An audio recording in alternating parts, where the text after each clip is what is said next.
Good morning, good evening, good afternoon, no matter where in the world you might be. It's the Arsenal versus Manchester United post-game show. We didn't win, but we didn't lose. We get 4 points off the Red Devils.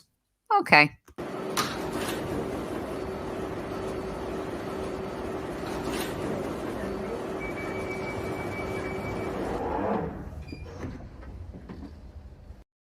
Hello, everybody. Thanks, everyone, again for joining us for the pre-game show. That was a lot of fun. And here we are, post-game. PG's in the house. Welcome, PG.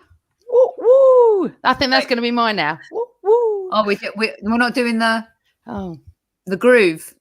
The woo woo. Okay, I think we still need to work on that a little bit. We'll come up with not something. As good as Kev's. And also LL Cool James in the house. Now I need a rap for you. I don't know what that's going to be, but I'll figure it out eventually. Yeah. I was going to say, don't make me do it. I think your hair is longer than mine, James. Yeah, it has been for a while. And it's going to get longer. Yeah, I can't. Yeah. I'm not trusting family members with it. No, nor am I. Yeah. Every single time I see James, I just want to burst out Meatloaf, Yeah. Classic song. Just before we get started, don't forget our new sponsor, Football Prizes. Go to footballprizes.co.uk where you can win yourself some awesome Arsenal merchandise. They've got some amazing things going and some great auctions coming up. This week on Friday is a really special one. It's the 1971 double winner shirt.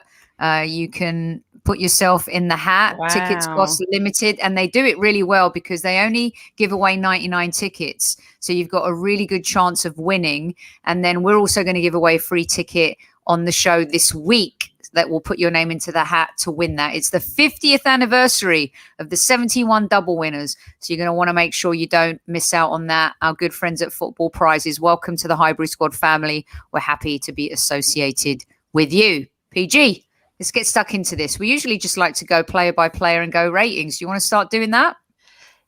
Yeah, I think we should actually. Do you want to do a little summary first? Why don't you do a little summary? I know you and Kev went for the win. I went for a 2-2 draw. I'm not upset.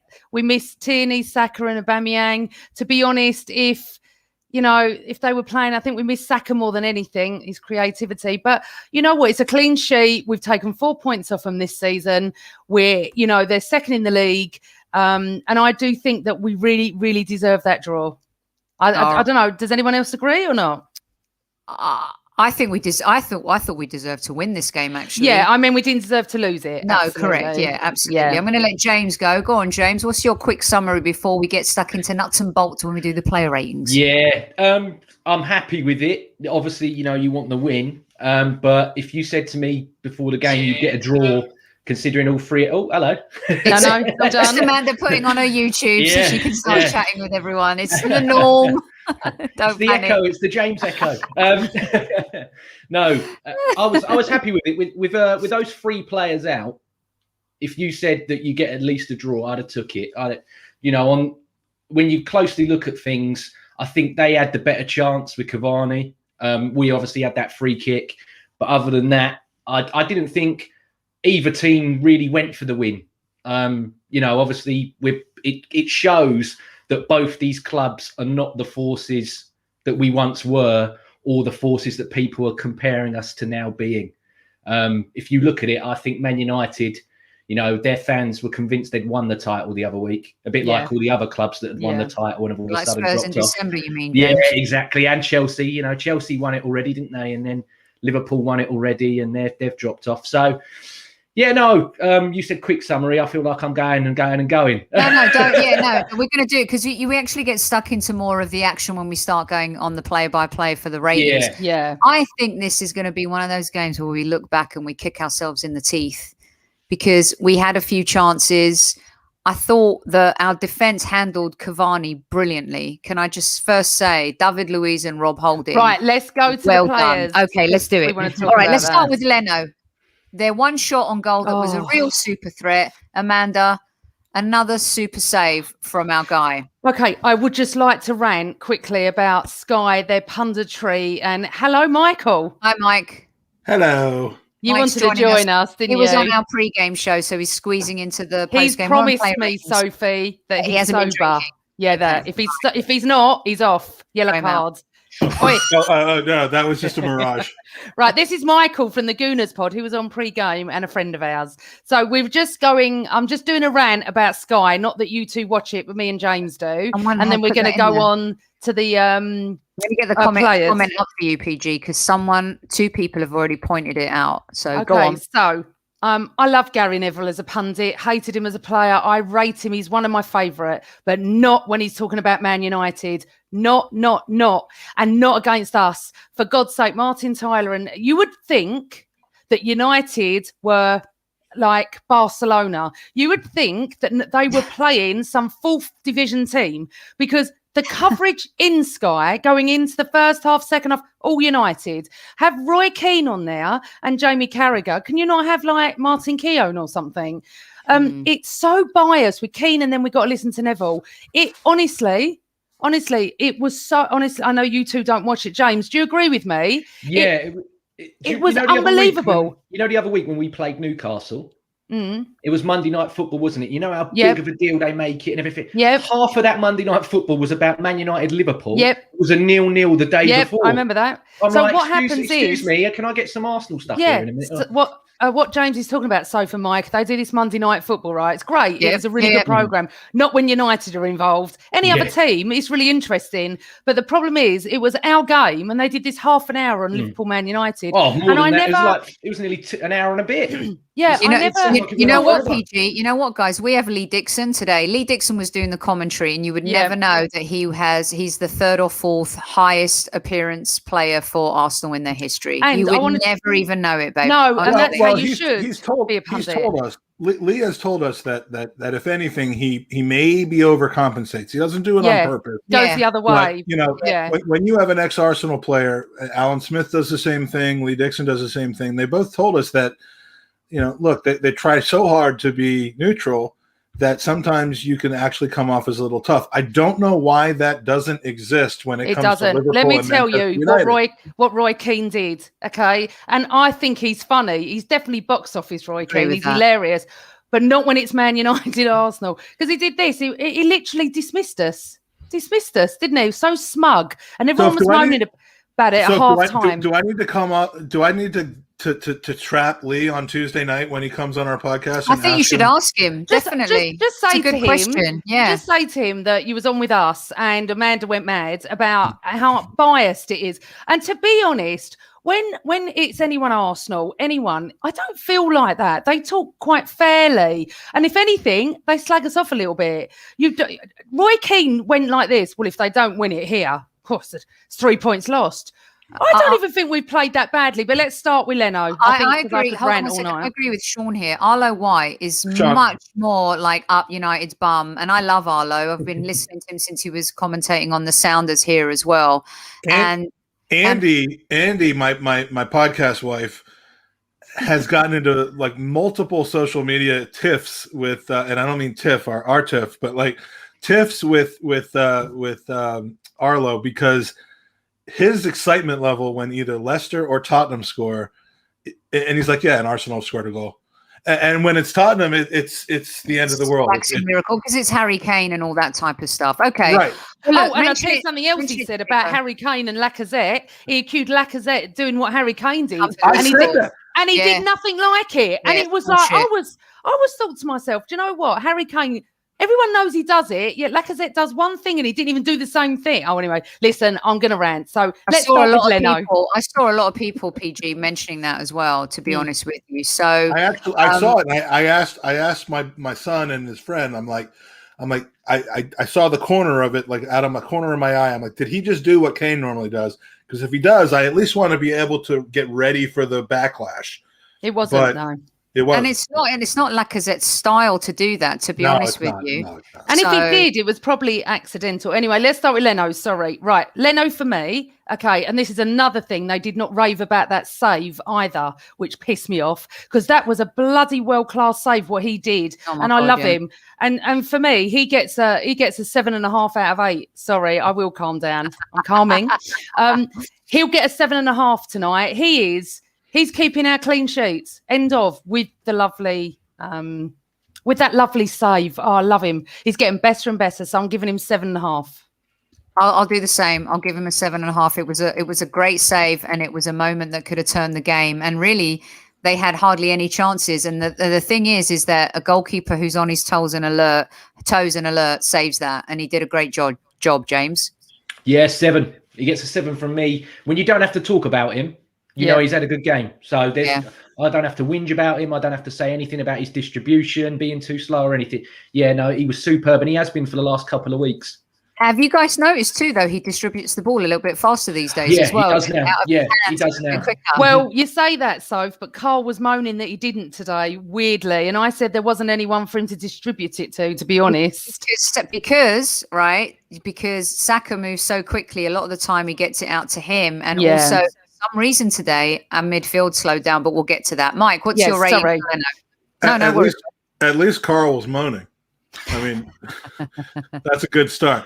8.74 for Leno today, because I mean, not only the fact that he basically won the game for us by stopping that shot, but in that moment where who was it? Was it Martial or when Gabby basically came in and saved the day by putting him off of shooting it. Leno was doing the right stuff at that moment. I mean, he basically advanced to the point where he snuffed it out. And I mean, Leno might be low key, as my kids say, our player of the season at this point. He's having a real good one. The one consistent point, and I love Emi Martinez, but can we be done with this already? Yeah, I think most of the sensible fans are. Right, let's move on. Let's go to Holdinho. Do you know what? I want to say something about Holding, yeah. Do you know what I love about him? There's no histrionics with him. There's no drama. There's no Mustafi-esque. This is what I'm trying to compare it to, where he blames his teammates. He gets on with his job. He just gets on with the job. And I'm going to give Holding 7.5 tonight, actually, because I really, really I think he's starting to bed in. I'm starting to have confidence in him. And that's 7.5. You never see him doing this. No. Michael, wait your turn. God, you have to control him, Soph. Well, you can control him. You're in the room as well. You invited him. You let him in. You let him in on the second one. He did tell me I might be a bit tipsy when I come on for the second. But you know what? There's 235 plus fans that probably will love it because they've been having a tipple or two as well. And here's what some of our listeners are saying. Holding consistent. Agree with PG. 8, 7. For me, as well as David Luiz, and we'll get on to that. But James, we were going back and forth in DMing, and I said Holding was as good as Luiz. You called Luiz as man of the match before the match. What's your rating for James? For Holding, James? For James? me so far, I'm going to give myself a solid 6. I think I've done okay. I haven't done anything too bad, so yeah, I'm going to give myself a 6. No, Rob Holding for me gets a 9. People need to put more respect on Rob Holding's name. There is too much of this. Yep. Oh, he doesn't pass. Oh, he's passing. I don't want a centre-back to pass. I was born in 1991. My centre-backs kept clean sheets, won headers, sometimes scored goals. They didn't do all the fancy stuff. We didn't have that where I come from. Rob Holding got a 9. And when he did pass, for all you people that say he can't pass, look at the ball to Lacazette that we nearly scored from the free kick. Yeah. Sensational. That's a centre back who can't pass, by the way, according to all these super duper Twitter experts. But do you know what, James? Do you know what, James? He's coming up quite, in the background, isn't he? And he's starting to earn those 8s and 9s. I agree with you. Yeah. Seven clearances in the first half, more than the whole United team got on his own. In the air, he was winning everything. He's better than Harry Maguire. I'm not going to be afraid to say that out loud. I'm better than Harry Maguire. Yeah, you are better than Harry Maguire. I'll share that video because when I met Arsene Wenger in LA, and we talked about Rob Holding, and I said to him, you seem to have found a gem. And he seems to be one of maybe the best buys of the window. And when Wenger said to me, he goes, well, you should be part of my scouting team. And I'm like, sure, fine, I'll take that job. He never offered it to me in the end. But the truth is that he's totally been disrespected. And I think a lot of that has to do with sometimes being an English player in certain positions. I don't know why. Like if you're Mason Mount, you're getting lauded. But if you're Rob Holding, you're not getting respected. Why? He's as good as many, right? Because it's the start-stop stuff that Holding struggled with. But any time in his entire career that he's gotten 5 games on the trot. Badly at one point, wasn't he, you guys? To be fair to him. Well, but anytime he's gotten a regular run of multiple games, maybe 4 or 5 in a row or more, he's been exceptional. And he's had injuries to recover from. 8.5 for that guy. 8.5. What's yours, Soph? I'm going to give him an 8. Okay, let's move on. So another player that has endeared himself when he plays against Manchester United, and I'm going to let James start with this one because he called it before the game. Hello. Yeah. Who has better hair, David Luiz or James? David Luiz. I can't. If I permed mine, I might have a chance. I want that hair. That smile. That's a pretty good smile. Yeah, no, apart from, his silly free kick that he did in the second half, he got a 10 for me, 10 for David Luiz. He was absolutely brilliant. He's one of them guys, it's a bit like Rob Holding. Hold on, James. A 10. Yeah, 10, solid. Man the match. You almost have to score or get an assist to be a 10. Jennifer Lopez, 2 nights ago show, you thinking about Jennifer Lopez giving a 10? I'm not sure. Nah, he's a 10. That's a 10. He was the best man on the pitch for both teams. Yeah. So, listen, when you have Cavani playing up front for United, who's been doing some damage to some teams, the fact that we kept him in our pocket the whole game and he really didn't get a sniff, it says a lot about the performance. Mike, what's your rating quickly? Just give us a number. 8.6. All right. PG? Well, I'm going for a 9, not a 10, but I think he was magnificent, and I loved what he did when he did his little thing to the Man United players. I'm assuming it was to one of them, because the thing is about David Luiz is so bizarre. He can be absolutely atrocious, or he can be absolutely brilliant, and you just never know. It reminds me in a way, and I keep saying this, of Bruce Grobbelaar. If anyone remembers Bruce Grobbelaar for Liverpool, he used to come running out and cause chaos, or be one of the best goalkeepers you've ever seen. And Luiz, you just don't know what you're going to get. It's true. You don't. But I'm giving him a 9. Okay, cool. Chase, who took the jam out of your donut, babe? What's going on? What's the fucking shit show? The performance? We're garbage. They're garbage. Let us know. Just make it clear, because we like to be one of you lot. All right. He says garbage. We say rubbish. So I'm assuming it's from. All right, Chase. Take it easy, babe. Just take it easy. Yeah. No one's getting carried away here. We drew against Man United. They're second in the league. They've been on a run. Everyone's lauded them. Rashford, Greenwood, Cavani, Fernandes. Everyone's been raving about them. Linford, Podford. I have a quote from Ole Gunnar Solskjaer. Would you like me to read it? I would like you to read it, PG, of course. Okay. You're not going to do a voice, are you? No, I can't speak Norwegian. I was going to say, I can say Udegaard. Don't do the impression. Thought Man United had the better chances to win the points. 2 points lost. Thought they were the better side. Good performance, but Man United didn't take their chances. Except for lack of hitting the bar, Arsenal didn't really threaten. Oh, come on, I don't agree with that, and I'm not biased at all. What would you expect him to say? What do you expect him to say? Rose-coloured glasses right there, PG. Right, so all right, let's go on to our boy. No, we did Holding. Let's do Cedric. Oh, I love my Cedric. Oh, now it's my Cedric, is it? I love my Cedric. Here he is. Look how happy he is in his Do you know what? Shirt. I love his energy and his passion. We need passionate players. We can't have these players that are not passionate, and I love him. I'd give him an 8 tonight, actually. I thought he did really well. I really like Cedric James. I do.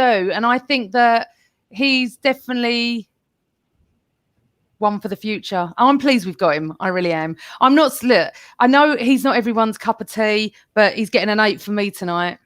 He didn't have as good a game. I thought his crossing was in the chances that he did. He should have released the ball earlier today. It was a little bit slow all the way around, but I think we were really cautious about being caught on the counter today. Yeah. So I think that's why there was that caution. And that free kick that he took, I actually thought that was a moment for Willian to take that free kick, believe it or not. And I don't think Cedric should have taken that. James, what do you think? 7. I didn't think he did anything glaringly bad. He did give the ball away a lot, like someone mentioned. But he, for someone that's playing out of his preferred position, I know he sometimes played the left as well. I thought he was okay. We do miss Kieran Tierney. Kieran Tierney's next level. That guy, that guy's different. He's different gravy. So, to fill in and to do a job, yeah, it was fine. It's I can't complain. I mean, he like someone put as well, he did get booked quite early, and then to keep it calm and everything else. And he was in a mismatch to begin with. He had Pogba there. That he was always going to lose that battle against Pogba in terms of aerial balls and everything else, because look at the size difference. But no, he was fine. He didn't do anything brilliant, but he didn't do anything overly bad. So yeah, just 7. Okay, good. And Jakiri, we're not getting carried away, dude. We're just giving ratings. Everyone take a chill pill. Relax. What's going on tonight? What is going on tonight? This is toxic positivity, and people are rebelling against it at this point. Why can't they don't Listen, when you draw 0-0 against Man United, they haven't beaten us in the league since 2017, I don't think now. James, no, it's 6 games on the trot. Right, Can I give you a stat? Can I give you a stat about Man United? We love stats. Go on. Man United against the Big Six this season in the Premier League, they haven't won one. Exactly. So they lost 6-1 to Tottenham, 0-0 Chelsea, 0-1 to us. Draw against City 0-0, 0-0 against Liverpool, 0-0 today. So and 1-2 against Sheffield United. So I mean, all right, cool. Let's move on, you guys, because here's one that I wish I could have raved about today, but I think it's his poorest performance. 7 for Cedric, by the way. Thomas Partey. He did not have a good game today. He gave the ball away cheaply in the first half a lot, PG. It wasn't his best. I don't know if it's the pace of the game. Listen, you take your Gooner podcast calls. All mobiles off, Michael. Look, if I could do it during an Unai Emery press conference. Look, we're not Unai Emery. Amanda and I are a lot tougher than Unai. If we were managers at the time, maybe we would have got so for me, Partey. Yes. I'm not sweating as much as I was at that moment. I kept saying to Carl that Partey has been terrible, and he was arguing me, but I still stand by that. I can't give him any more than a 5, I'm afraid. He did a couple of good passes. I didn't hear his name the whole game, and he just gave the ball away. There's something not right, as in fitness, or I don't know. But this is the worst I've seen him. I mean, he's been brilliant up to then. Every time I've seen him, I feel really bad even saying he gets a 5. But I'm going on today's game. He gets a 5 from me. Yes, and I will come back to Bellerin. You're right, Clock Orange. I did miss him. We'll come back to Bellerin in just a minute. James, it wasn't his best game. We have to be honest. We know he's class, but, these things are going to happen, especially when you're coming off an injury and, you're playing in a different league that maybe has a little bit more intensity. Yeah. No, I don't think he's fully fit. And that's what I think. Yeah, he just had a bad one. I'd give him a 5. He had that great run where he just was sprinting through the middle of all of them. Shot, and then the shot just should have passed it to Pepe though. There, I was about to say he should have slid Pepe in, but there was a few of them throughout the game where we had a few where we should have slid people in. But no, the run was great and everything else. That was probably the best moment of the game for him. But yeah, just 5. It was. Mike, what's your rating for Partey? It's a 5. I mean, he had a shocker, but so has Gabriel recently. So have everyone else. I mean, great players don't produce a 9 every single week, and the fact that the rest of the squad picked him up, the fact that we didn't concede to a Manchester United team that's been scoring, despite Partey's weaknesses, is what the game is all about. Yeah, he won't have that performance again on Tuesday or next Saturday. He won't. I agree with that. And also everyone needs to remember, which is why we're not getting carried away with it. But I don't know if you guys have seen those who's saying, oh, we couldn't beat a poor Man United team. The table doesn't lie. They're second from top, and their away form has been the best in the Premier League over almost a year. So just relax, because we stopped them from getting a win away from home, and that's where their strength has been this season. Okay, let's bounce back, PG, because we missed Bellerin. See, this is where I would give Maitland-Niles a shot. I'm sorry. You and I have been on that train for a while. He wasn't great again today. He wasn't awful, but he wasn't great. He gave the ball away that was quite dangerous. I just, I feel bad because I always give him a low score, but I'll give him, to me, a 6. He was better than Partey, but that's not saying much at the moment. But I'll give him a 6. I can't say much more. James, sorry, PG, finish your thought there. They didn't mean. I just think he's a 6. There's not much for me to say. I don't want him in the team, but I hate saying that, if you know what I mean. I don't like saying that about players, but I would either Maitland-Niles or I'd play Cedric over there. And to be fair, James, it's not like we were under too much threat on his flank. It's not like he was undone too many times, but it's what he did with and without the ball today that I think where I'm rating him on. And a lot of the times his position was off, but the distribution and some of the passing was a little bit poor. What do you think? Yeah, no, he gets a 6 for me. I mean, what I would say is normally Pepe neglects it. So he has a lot more to do because Pepe doesn't help him out as much. But I thought today Pepe helped him out a lot. I thought Pepe did really well with him on that side. And especially in the first half as well, Martinelli was helping out defense. I think he did more defensively than offensively, Martinelli. So I know we'll touch on that in a bit. But no, Bellerin just a 6. It was just a okay, you know. I think a lot of people are desperate for him to get hooked out. I think he's just one of these players that everybody seems to just take on. But yeah, I mean, you keep talking about Niles. You can't play Ainsley Maitland-Niles in a 4. He doesn't work in a back 4. I know he doesn't work in the 4, but at the same time, you know, I think that he also deserves a shot, but we'll get onto that a little bit later on. Maitland-Niles should be the first guy that comes off the bench when we take off one of the centre midfielders. Not El Neni, it should be Niles, because Niles is much better there. I think we all agree with that. Yeah. Mike, your score for 5. Okay, cool. All right, let's move on back to I didn't even say anything. You got away with me not saying anything. Yeah, totally. I have some Arteta and David Luiz. That before we get to Xhaka. Okay. So David Luiz on Arsenal ambitions. You have to be humble because we are far from the first position. We have to take it game by game and try to improve. And then in the end of the season, we're going to see the ambition is fighting for the first position. It has to be there. I never start something in my life without ambition. Until the moment, it's mathematically impossible. We have to try. David Luiz on celebrating blocking Fernandes' free kick. He's one of the best players in the league, taking free kick shots. Bruno is amazing. He can decide in these moments of free kick in his position as a penalty. I was happy because I was focused and I could save the goal on the draw. This is Luiz. It was a great game. Both teams trying to win. I think both teams had opportunities. It was a proper match, but we're frustrated. Frustrated because we love to win. I think we tried our best and that's it. We have to try to improve every single day. We have to be humble every day. To improve. The boss is doing a great job. The young boys are progressing a lot. They are fantastic.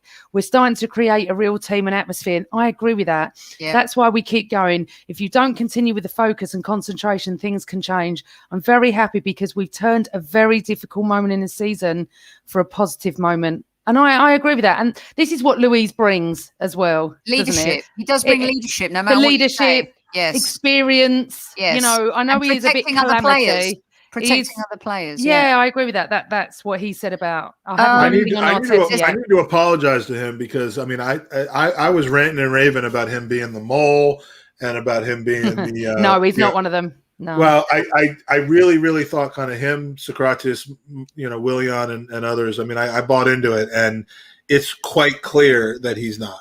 Correct. So, he wouldn't be playing we've seen Arteta be ruthless, and if he was, he would not be playing in this. Ozil's gone. Socrates is gone. Really quick, I need everyone to pay attention right now. You know you're doing a good pod when this happens, but I'd just like to say there's a spelling mistake here. You missed the Y off the end, Seth.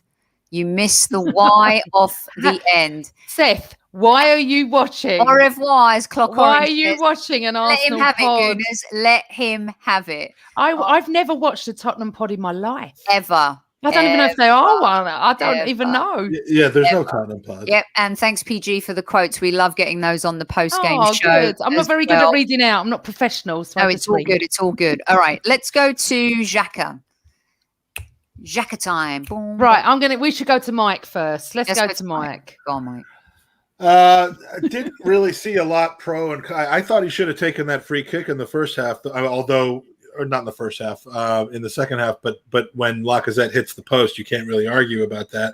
That kind of seemed like his moment.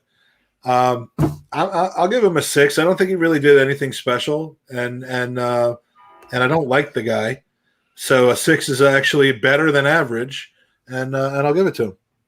James, what about you? Yeah, I'd give him a 7. I'm reading here he completed 97% of his passes, but I'm not. How that happened. It didn't seem like he made that many. And the ones he did make are always these nice little, safe sideways ones.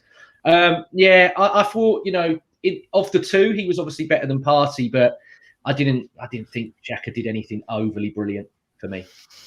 PG, he reverted a little bit back to sideways, backwards passing in the second half in particular. He was better in the first half, I thought. The first 15 minutes of the second half were fantastic. I don't think he played that badly, and I'm not Xhaka's fan at all, one bit. So I'm always fair. I actually think he's getting better every game, to be honest. I think playing with the players he's playing with, I was going to give him a 7. Maybe I shouldn't, but I thought he did all right tonight. I'm actually feeling weirdly. He's done much better. Yeah, I'm actually feeling weirdly quite confident with him and Partey. I know I shouldn't, because obviously it's a false sense of security, perhaps. No, they're the best two together. I liked El Neni and Partey together at the beginning, but then I think Xhaka has just worked really hard. And yes, he does his side to side sometimes, but he's getting better. So for me, a 7. Yeah. I actually thought he was the better of the two today as well. Yeah. PG. I thought that he did a decent job. He held. I mean, look, everyone's been raving about, you got Pogba, you got Fernandes, you've got Scott McTominay, who went off, of course, after a little bit. Did he have the shits? It looked like he had a really dodgy belly. A friend of mine messaged me that, and I went, what are you talking about? And he's got the shits. Too much square sausage and tatty scones in the morning, He's not fully Scottish, but he's got heritage. So, he had too much square sausage and tatty scones. Listen, everyone's criticising Seth, but I think Seth wants to come over to the red side. Yeah, I think he does. So I think we should welcome Seth in. Yeah, come on, One Seth. thing I will say about Xhaka as well, very, very hard done by. Bruno Fernandes, most obvious red card I've seen in my life. Oh, my God. Does it not kill you when guys with that kind of talent, like Kane and Son and Fernandes, are just just bitches on the pitch? How can you stamp on a man's Achilles and it was VAR reviewed as well? Well, we're never going to get that. But James, from our point over here, they didn't even mention it at half time. No, they didn't even talk about it. This would have been Xhaka. He'd have been off with a red card. He'd been sent off straight away. Wouldn't even get time. Yeah, thanks 100%. For bringing that up, you guys, because that's a really important point. If that was on Fernandes, I'm sure that Xhaka would have got a yellow or a red. And yeah, you're right, Clock Orange. We're still 8th, but you know what? We didn't lose. We got a point. Some teams didn't perform this weekend. There's others to play tomorrow, of course. So let's just hang in there, right? It's not over till. Oh my God, Michael. We're gonna listen. Michael, hold on one second, Michael. Got a yellow card. Yeah, one more. That's unacceptable. Sort of a red card. That is unacceptable. I'm sorry. It's unacceptable. This is a professional podcast, right? Right. I'm not used to being on a professional podcast. Exactly. So neither are we. No. I thought we were 9th. Are we now 8th? Because we're 8th at this moment. At this moment, we're 8th.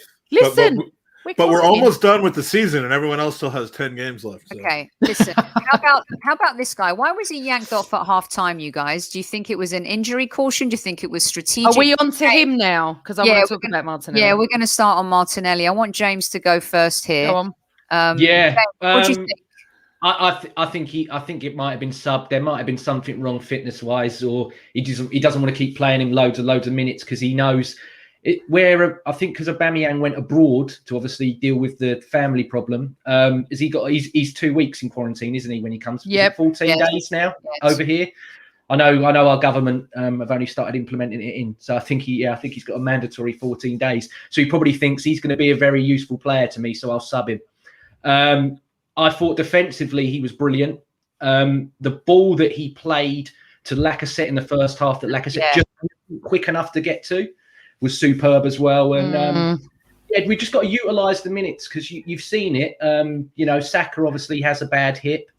Emil Smith-Rowe, you'll probably touch on him a bit later on, but I thought he burnt out a bit today. I think he just got a bit... No. We talk about Gabriel.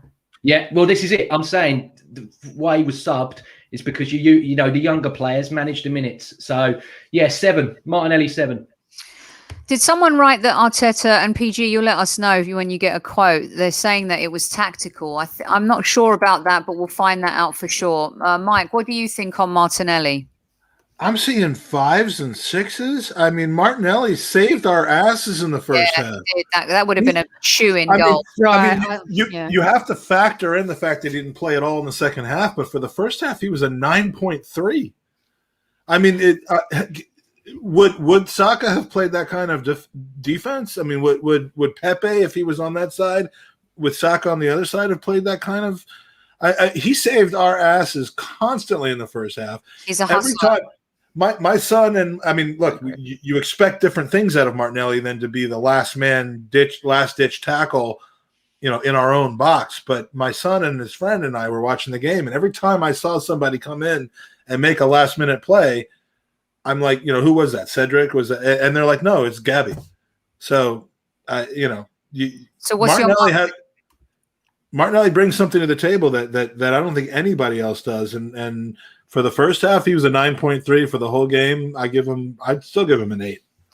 PG, what do you think? Pramod here, our good friend of the show, saying he thinks Martinelli struggles with Cedric. Well, they haven't played together, remember, guys, and I get the right-footed, but remember, KC's also talked about if you can have 2 right-footed CBs, you can have 2 left-footed, you just got to be good with your feet.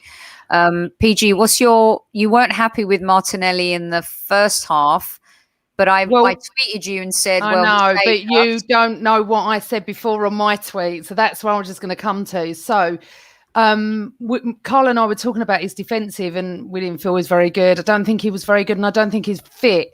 Okay, so I must have been watching a slightly different game.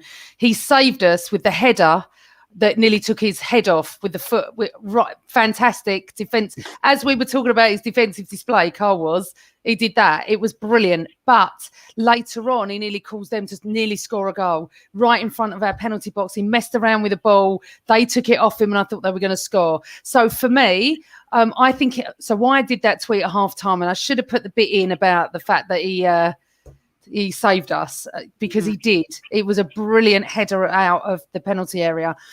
But for me, I don't think he played that well today. It wasn't terrible or anything, but he wasn't great.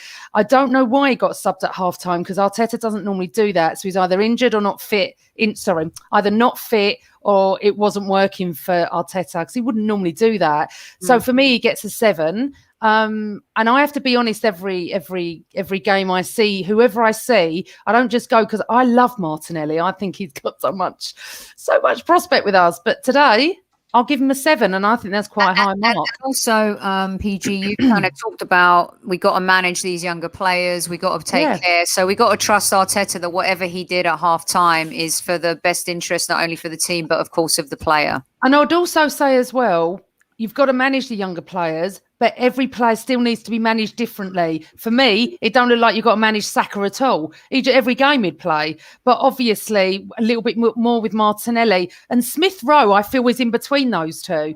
He could just play every game. But I feel that Martinelli needs to be managed a little bit more because of his injuries.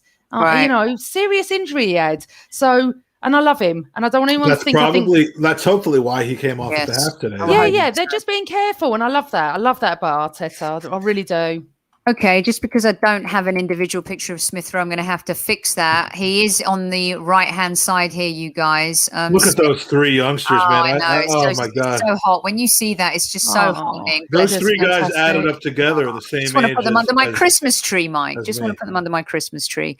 What do we think about Emile Smith Rowe, you guys? James, I'm going to start off with you. I personally didn't think it was one of his better games, but he was efficient when he needed to be, but he wasn't as dazzling as we've seen him. What's your assessment? Yeah, I feel harsh giving him only a 6, but he was. I just felt he was a bit leggy. But what I will say is the recoveries that he made were really, really good. I thought he did really, really well at recovering the ball when the other people had lost it. So fair play to him on that. But yeah, he just got a bit tired.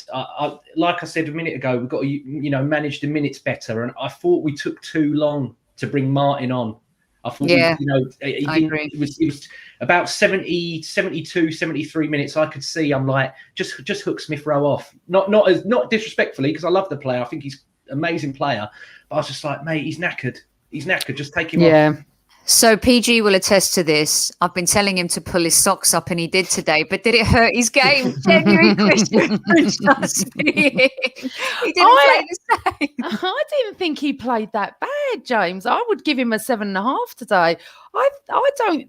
I think sometimes it's probably better for him not to play with Saka, weirdly, because it will give him more confidence that it's not Saka leading the way of the youngsters, if you know what I mean.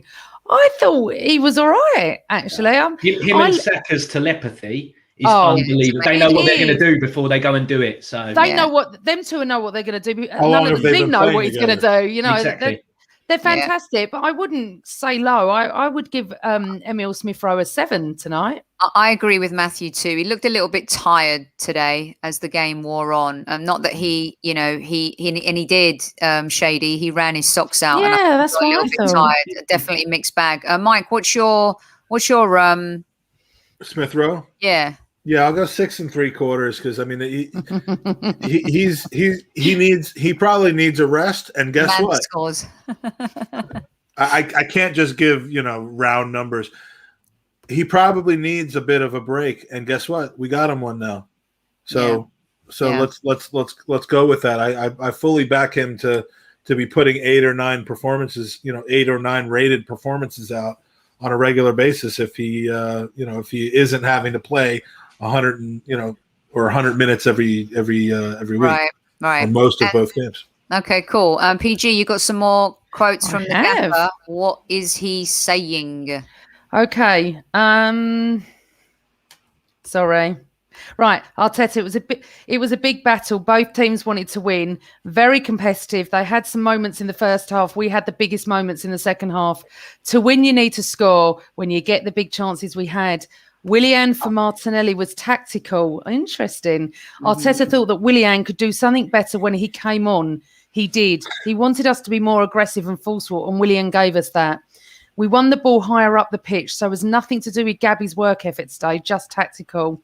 We did well without the missing players today. The team really did turn up. They showed how much they desire to win. We were missing 3 really big players today. Very true.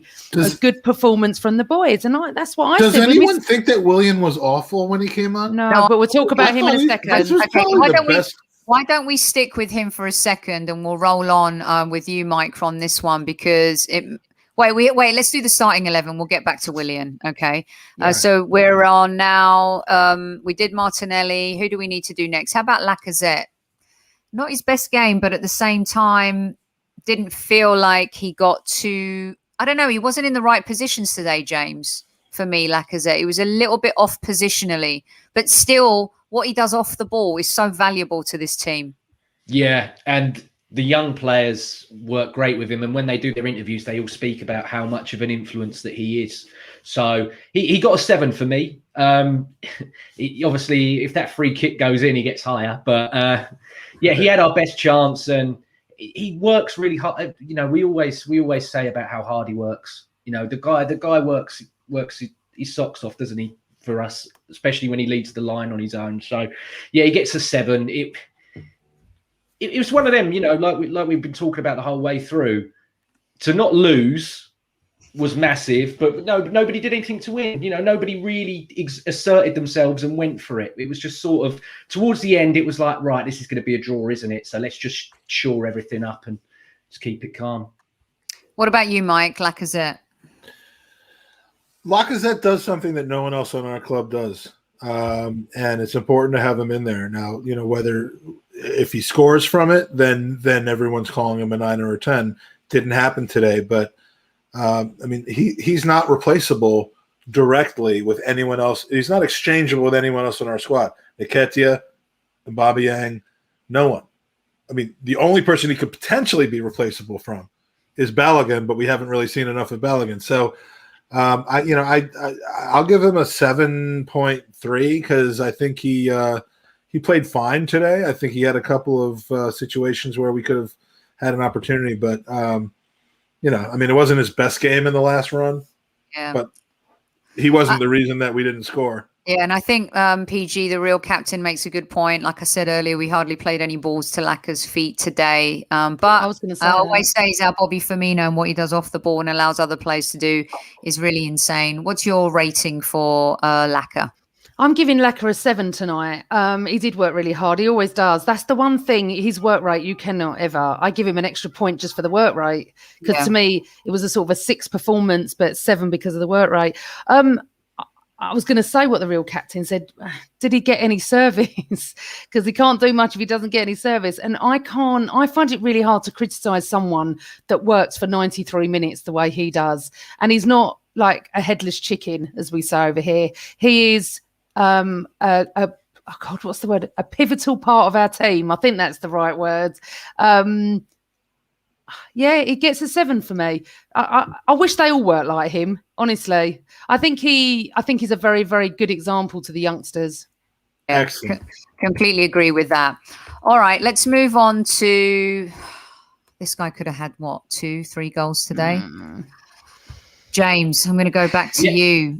I keep saying this guy, when is he going to deliver? When is he going to deliver? And I do like the progress he's made in the last 2 games. We've seen a little bit more of him, a little bit of more composure on the ball, but that final ball sometimes, or that final finishing, still isn't there. But he's definitely playing with a little bit more confidence. What are your thoughts on Nicola Pepe?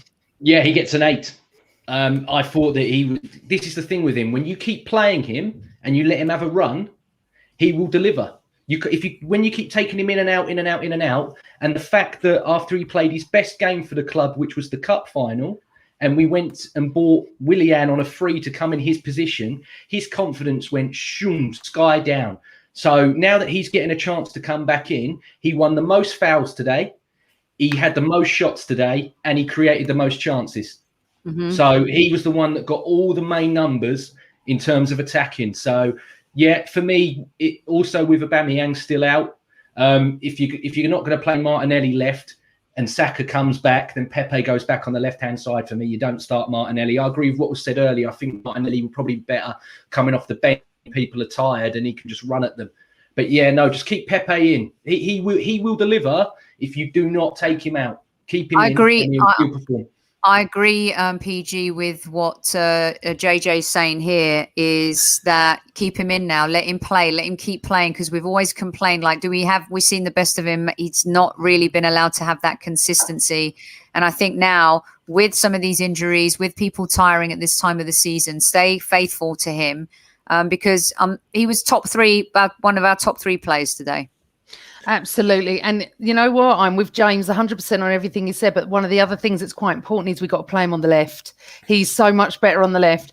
And the consistency is the key. You keep Pepe in, you're going to see what he can deliver. That's how I see it. And I've said it all along. You cannot keep taking him out, then on the bench, not in the squad, then I want him just to play. And let's see what he can give us. I don't know if he's going to be worth 72 million. I've always championed him. And I think that we just got to give him time. The problem is they don't get time anymore here. So time, consistency, play him on the left. I'm sorry, but I'm giving Pepe an 8 today. Yeah, and also, Mike, I think this is a really good comment, and well done, everyone. Your comments on Pepe, I think they're super fair. A lot of the times it's easy to just say people are crap when you really have to look at the game and the performance that they've put in. And this, to me, is the most significant of all the comments. He seemed interested today and in the last game. Like, he really wanted to show Arteta what he could do. Do you know what, Soph? You don't do 10 stepovers if you're not interested in the game. I mean, you know what you're not capable of doing that.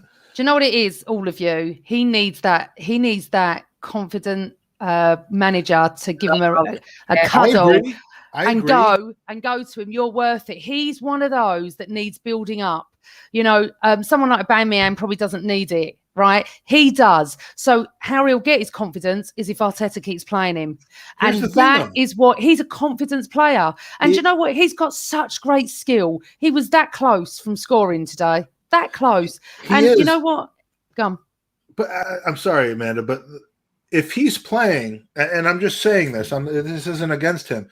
If he's playing, then Saka, Martinelli, Aubameyang, one of those guys isn't. Maybe 2 of those guys aren't. But the thing is, Mike, you need to have a squad. We are playing every 3 days. Okay? Absolutely. I haven't got a problem that if Saka needs that rest, I don't want to play Saka and give him a worse injury. We need that boy. I agree with you. All I'm saying is, and he's improving. Don't take him out now. It'll absolutely ruin him. What did I say before the game, Soph? We did think he'd be playing on the left today. Yeah. And we were wrong about that. But I'm all for letting him find his confidence. I've wanted him to find his confidence for a while. I'm worried about the fact that if he continues to play, it's going to keep some other guys out of the lineup. But I think he was a 7.8 today.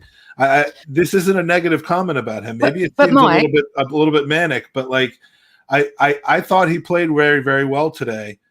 It's just we all of a sudden have very crowded wings.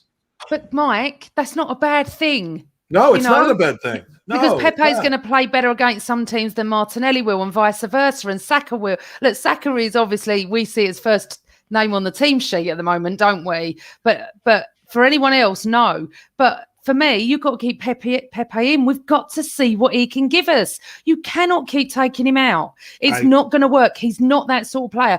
I'm not disagreeing with you. Lacazette, you could, because Lacazette keeps coming back hungry, but Pepe's that sort of kid that needs the cuddle. That's what he's a modern day player who needs to be mollycoddled by his manager. He's like, it's not so much mollycoddled. It's more. He does. He's a baby. He's an immature 25-year-old. He needs a cuddle. See it like that. He does. Look at Saka. Boy, doesn't need. You could shovel snow in his face and tea in his face. They're different. They're built differently. Pepe's a little weak sauce in the brain, and he's getting stronger now. And we're seeing that. Shady's comment is perfect. Where do you fall on that? I mean, if it were between the two today, we thought today would be between these two, and it wasn't. Put Shady's comment back on there. It was excellent. But we need a squad. It would be that, but it wasn't. Because they can't play every game. And my point is this, Saka came through our academy. He's an English boy. Pepe's come from France, from a league that's not as good as ours. You can't compare them. Who's your first choice when you want to put a front four out there, and let's just assume Smith Rowe or Odegaard is the 10. Pepe's on the bench. You can't have Pepe and Martinelli out there at the same time if Saka's healthy. So who's your? Argue it, but you can't have Martinelli and Oba out there at the same time, depending if everyone's fit. I'm not arguing to get rid of the guy. I'm just saying, and this may not be the best conversation to have after the game today, but I'm just saying, I love the performance that Pepe's put out in the last two games, but if Martinelli is fit, I'd rather have him playing on the opposite wing of Saka than Pepe. That's all I'm saying. Okay, that's fair enough. All right. And also good Shabbos. Yeah. Okay, so it's out now. Listen, well, not for me, it isn't. Listen to the dialogue, and thank you to the almost 400 people in chat who are joining us after the game. We really appreciate it on your Saturday, spending time with us here at the Highbury squad. We wanted to win this game. We got close. We had our chances. We didn't take them in the end. Taking a point against a Manchester United team at any time in the season is a good thing. We've taken 4 of them this season, guys. 4 points off United. It's not too bad. And Amanda, I think, listen to what we're talking about between us, and we're all trying to jump in and have our say, because we actually now feel like we've got players who can compete against each other. Say that. Right? This is a wonderful thing to have. Yeah. Where we go, well, shall we have him or him? And they're just as good. I understand about Martinelli. Let's manage him a little bit. While we're doing okay, let's manage him. Okay, cool. Did I miss anyone, James, from the first 11 on our ratings? I think that's everyone, right?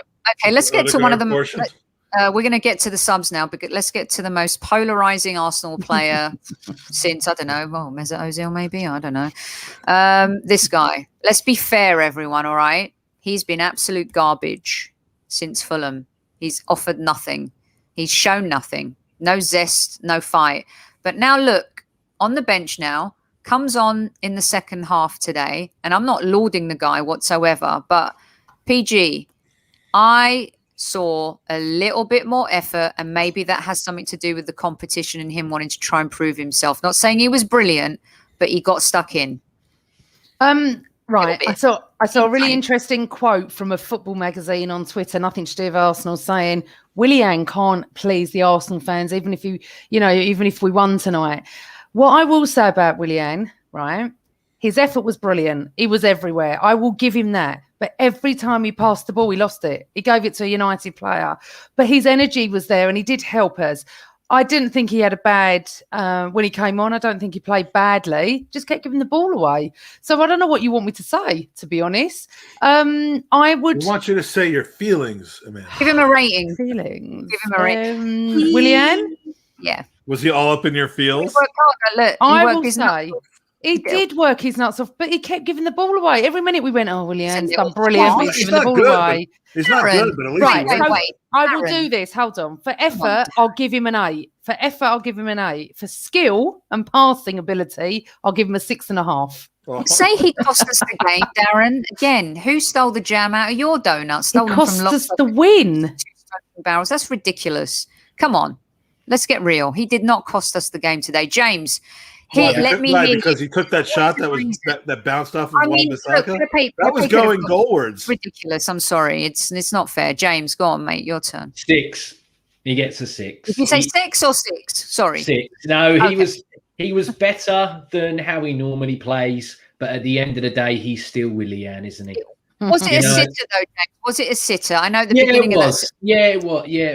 It was a good block. Are we not giving Wan-Bissaka any credit for that? Yeah. Oh no. But yeah, he was great. He had time to take a touch and hit it. He should do better. You got to be doing better. If that's Eddie Nketiah in that position, then Twitter explodes. He doesn't miss that.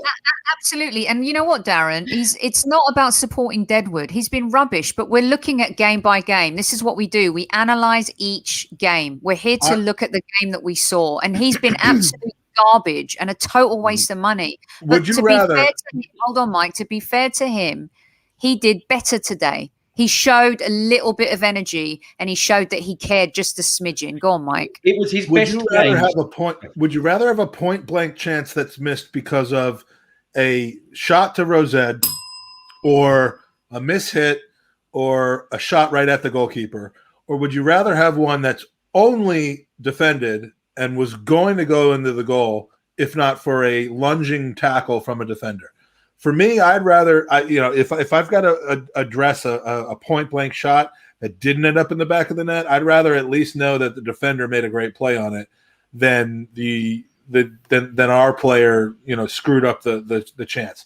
So Willian not scoring there fits the narrative, but Wan-Bissaka dove in and made a great save in the same way that in the first half, Rashford had was 5 feet from the pitch or from the goal with one-on-one against Leno, and Martinelli came in and basically put him off long enough. So, I don't hold that against Willian. It's an easy narrative, but, maybe someone else would have toe poked it or gotten it in quicker. Willian, for me, I think this is a little bit about what Amanda said. It doesn't matter what he does; he will never please Arsenal fans. And I can't stand the dude. But I can tell you that for if Martinelli got an 8 for having a first half that was otherworldly, Willian deserves a 7.5 for his second half. Mike, he's been drinking all the kiddish wine and some. You should see that loss. That's funny. Where is it? It was his best game since Man United away. Thank you, James. Fulham on his debut, and obviously he used to play for them lot, so it was it's a bit of a historic game for him, so he performed there. And then Man United away, he had the shot that hit the bar and he slid the ball into Bellerin that Bellerin won the penalty from.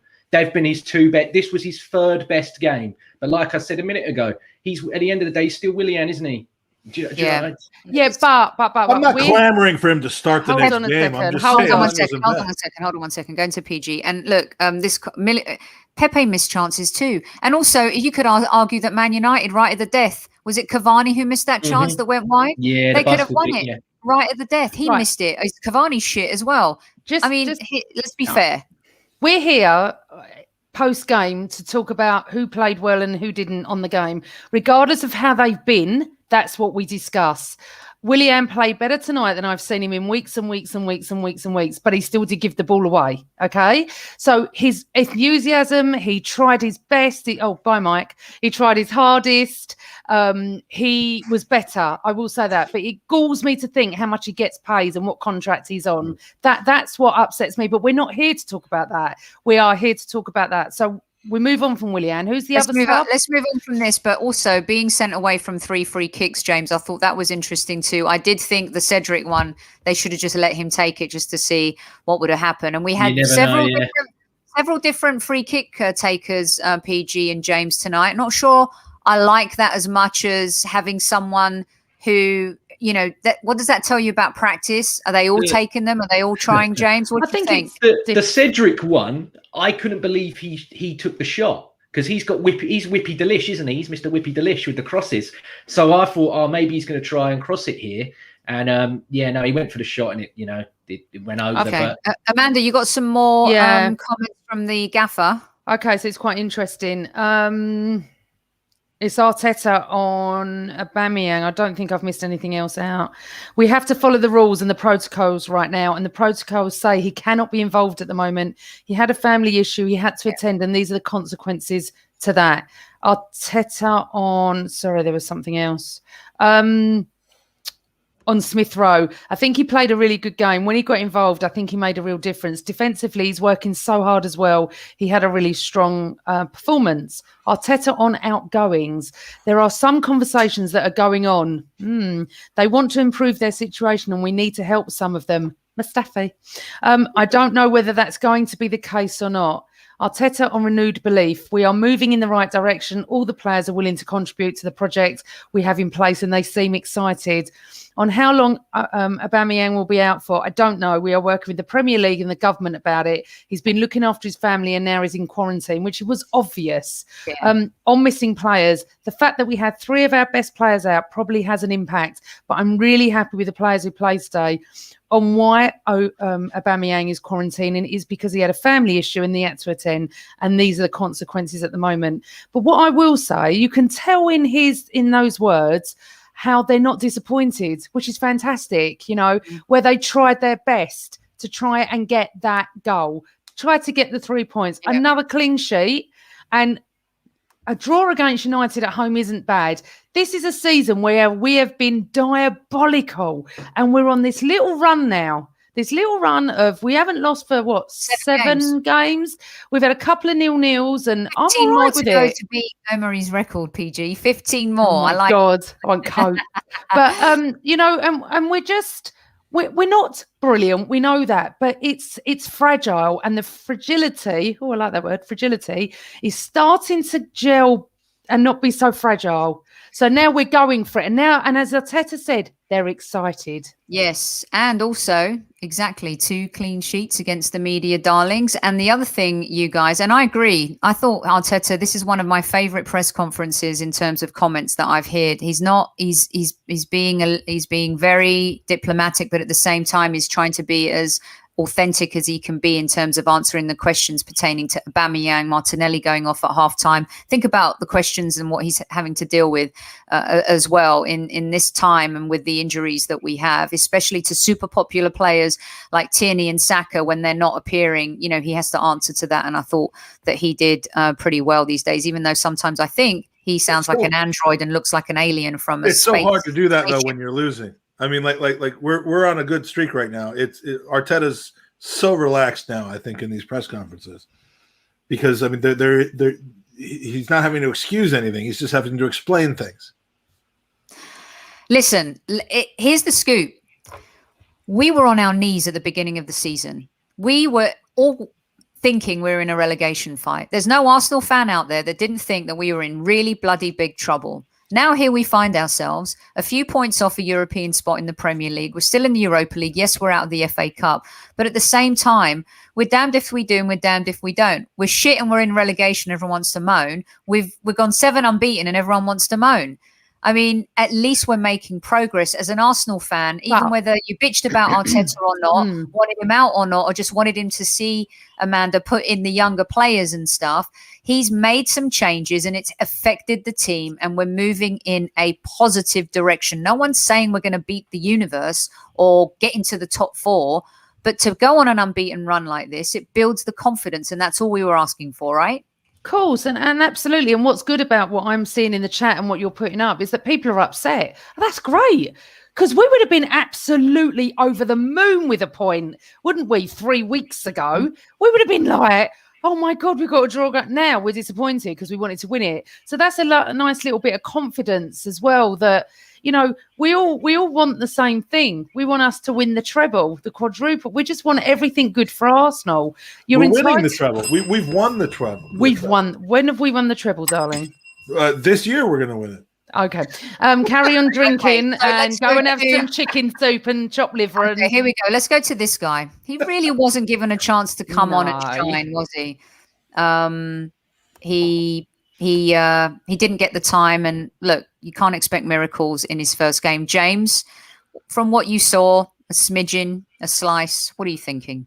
Yeah, I can't really give him a number because, like I said earlier, I don't think he had enough time. No. I think he was brought on, about 8 to 10 minutes later than he should have been. So I can't really give him any time. I'm happy he's here, and hopefully get to see more of him against Wolves. Would it shock you to see him start against Wolves? No, it wouldn't. No, if he started against Wolves, no, it wouldn't shock me at all. Yeah, me neither. Yeah. While we have Odegaard up here, I don't want to miss this comment because I really want you to answer this one, James. Yeah, he's a good-looking kid. Martin. Kind of hot. Martin.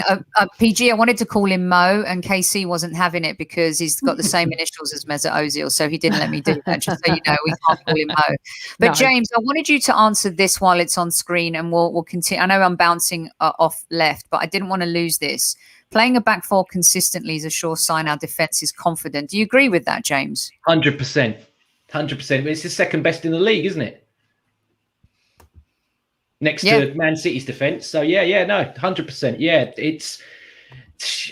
he wanted to play a back four from the start, from when he come in, but they weren't good enough. So he had to go to a 5. And then when we were playing the 5, it did really well. And arguably it won us the FA Cup playing the 5. Yeah. But now that he's been there, a year and everything else, he wants to instill what he really wanted. He's gone to the back 4 again. Parties come in there to help shore up that back 4. You've got players like Emil Smith-Rowe that are making recoveries as well, even from his career. And then when you've got 3 in there that can press, and okay, you had Martinelli and Lacazette and Pepe pressing in the first half not to the best, but at least they were going for it. You're defending from the front as well as from the back. So it's all just sort of somewhat slowly clicking together. I believe the table doesn't lie and we are where we should be, but there's just marginal things that are going a bit better. It's just slow progress. I know we live in an instantaneous society where, if I want to listen to a song, I click my fingers and I can put it on right away. If I want to watch a film, I can put it on right away. Football's not the same. And I've had to learn that. I want to be top of the league and win everything, but it's not going to happen. It takes time. So, yeah, it's slowly coming. It's slowly coming together. Okay, cool. In a 2 or 3 weeks, I'm going to come back to you and we'll do a show on that because I want to focus on it just a little bit more. PG, going back to Odegaard. Go on, say it. I want to hear you say it. Odegaard. No, it's Erdegaard. That's what he told me, the Norwegian. Erdegaard. I've said it straight away. Right. I can't believe it. I still can't say Uber right. What do you think? I mean, I think you can't say anything. Yeah. I'd like to see him start. He's obviously got a bit of confidence. That's what I like. But you know what? It's tough. We play on 6:00 on Tuesday night. I mean, what break are they even getting to rest? They've got to get to Wolves. And so this is why the squad is really important. I can't call who he's going to play on Tuesday night. Then we've got Aston Villa, who are going great guns. Our past 12 on Saturday. We are shite at our past 12. I hate those kickoffs for us. Well, Villa have come off a horrible loss, but they play again. Do they play again tomorrow? I think. Do you know what? Playing now, aren't they? They're playing right now. Who's playing? Southampton. Yeah. Southampton. They're playing. But you know what? You can't call any game. Who would have thought Sheffield United would have beaten United seriously?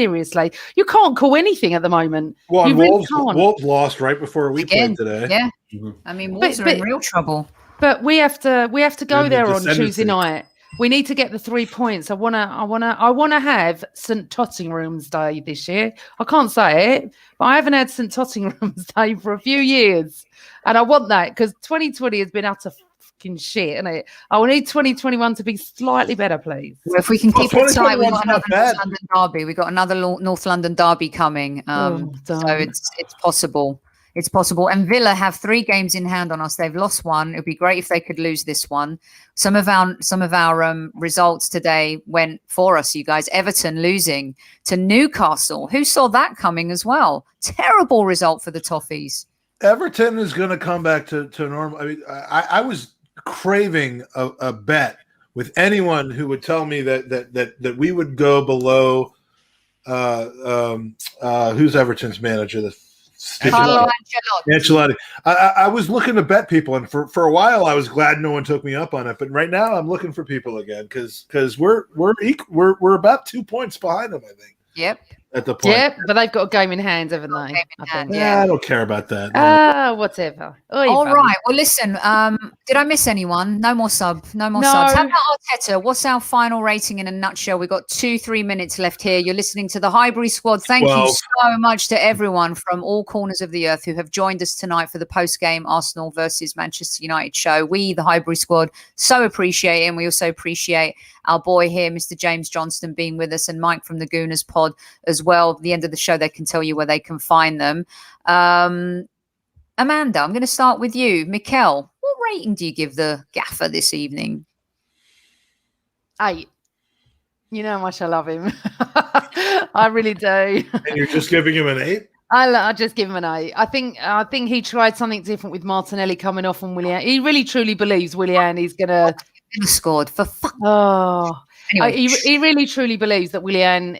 He's got that. He's what's that word? He's trying. Trump. I can't think of the word. He wants to give Willian. He's really behind.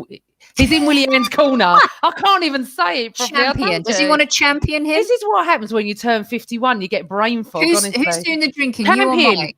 No. Water. Yeah, he's championing. Yeah. He's in his corner. He really wants it to work for him. No one else can believe that it will. No one. I don't know anyone that it's like when you're going out with someone and your mum just loves the guy and you just don't, and she really wants it to work, and you're like, Mum, it's just never going to happen. It's not going to work. So I'll give him an 8 because he tried that, didn't he, with Willian and Martinelli. He's not, what I like about him, he's not scared to make subs, and to me he looks like he knows what he's doing. I never felt like, I didn't feel like that with Emery in the end. So anyway.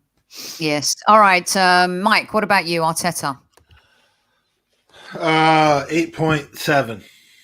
I mean, if you assume that there was a very good reason for bringing Willian on for Martinelli, then 8. I mean, that seemed a bit weird at the time, but it worked out. So awesome. I'm backing him.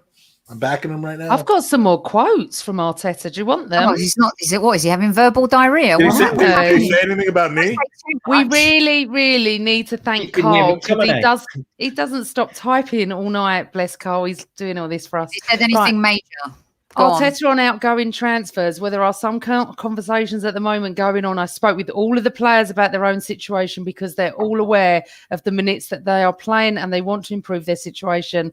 I'm willing to help them. Some of them, the club is willing to help them, and we will try to find a solution at the end. But I don't know whether it's going to be the case or not. And this is the last one.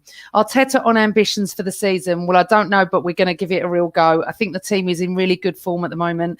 I think we are moving in the right direction. So when that's the case, I have to push them inch by inch and make them believe that we really can finish the season in a strong way. And that's what I mean about championing Willian. He champions the whole team like that. And the rest of the quotes I can't read because Carl's trying to be funny. Can I say something? Like, this is not meant to be anything about language or country or anything like that. But like the Wenger was the same way. He's a little bit. Unai Emery was the same way. The comments after the game, the fact that you don't speak English as your first language almost gives you a license to like kind of talk in circles a little bit. Like, have you ever thought that like if we had just an English speaking manager for once ever since, I guess, who was it? Bruce Rioch was our last English speaking manager. That he wouldn't be able to kind of dodge and artistically answer these questions? Or am I completely just thinking the wrong thing here? Because I mean, they're very like artsy questions and answers, and a lot of times it's almost like a crutch that they don't speak the language. I don't know if that's fair. I mean, look, Bielsa doesn't speak any English and as a translator and manages Leeds United and gets away with it. I don't know why people gave Emery a hard time when he made the effort to speak English. Even Pochettino didn't speak a lick of it. Came to Spurs. I'm not criticizing them. I'm not criticizing them. I'm just saying, like, sometimes a direct question is answered and the answer isn't what you would expect it to be. And I think it probably favors somebody in that situation. And it's the art of communication. I couldn't answer a freaking question in Spain if I did a press conference. I think sometimes we have to be a little bit understanding that, these managers are dealing with a lot day in, day out, and they're being fired questions every single day. They've got to come off training, do press conferences, talk. They get paid a lot of money for it, guaranteed. But I just think that sometimes, especially with these, green managers who come into it, we need to just give them a little bit of a break. Okay. And someone just says, keep drinking, Mike, which is a really good idea. No. No. Okay, let me get James's Arteta rating and then we're out of here. Yes, 7 from me. Good. He's dyed the greys that were in his hair. He was starting to look like old Captain Black from the Mr. Runs a couple of weeks ago with that little grey fades in there and the beard. He shaved it down. His coat was nice. His trousers were nice. And yeah, he got a relatively good result for me. So I can't complain. 7. All right. Fantastic. And yes, have you heard Sam Allardyce press conference? Just saying, English speakers can lie too. Right. That is it. What an epic post-game show. Not the result that we dreamed of, but a good result nonetheless. We got a point at home against a very good away Manchester United team who had all of their top guns playing today as well. We were missing 3 of our best, and still, I think the team did a decent job. Could we have finished our chances? Yes. Leno, once again, well done, son. You've overcome that Emi Martinez crap really well and saved us in the last few games. I just want to give out another shout out to our sponsor, Football Prizes. Make sure you go to footballprizes.co.uk. Check them out. There's a 1971 jersey going right now. You just put in a few bucks and you could find yourself a winner. They only do 99 tickets, so you'll be able to have a good chance of winning that. Next week on our show, we're going to be giving away a free ticket. So make sure you're listening to the Highbury Squad Monday through Friday for your chance to win a signed shirt from the 1971 double winners who celebrate their 50th anniversary this year. And just know that we'll be doing some really special stuff on the Highbury Squad, honouring that incredible team, Amanda, who we love very much. Right. That's it. Everyone in chat, you smashed it. Some fantastic comments. Absolutely brilliant. And yes, Pramod, you can do it from India. You can do it from anywhere in the world. Absolutely. So, yeah, get stuck in. And the ref. Oh, you want to give us a mark for the ref? How about a 0 all the time for the referee? There, I did it for everybody. Do you know what? He didn't give him a penalty, though, did he? And that's probably a first for United. And you know, Bruno Fernandes, he can trip over a wireless controller, that guy. I'm tired. We're going to be back on Monday night.